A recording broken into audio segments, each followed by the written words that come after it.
మరి అగ్రకులాల పనేంటి? ఆక్రమించడం, ఎంక్రోచ్మెంట్. వీళ్ళ జీవితం ఏంటి? ఆక్రమణ, భూమిని ఆక్రమించడం.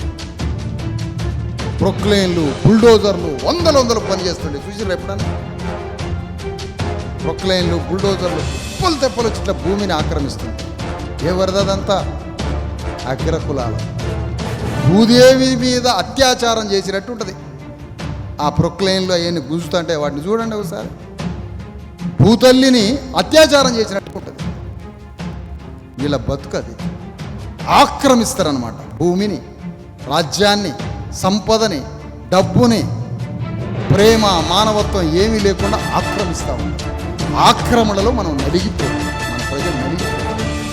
ఆ ఆక్రమణని నిరోధించడానికి సంపదని, రాజ్యాన్ని 10 మంది చేతిలో, భూమిని, సంపదని, రాజ్యాన్ని, పరిశ్రమలని అన్నింటినీ 10 మంది చేతిలో పెట్టుకొని ఆక్రమించే ఆక్రమ గుణానికి అడ్డుకట్టేసేదే భారత రాజ్యాంగం. దానికోసం ధర్మ సమాజం.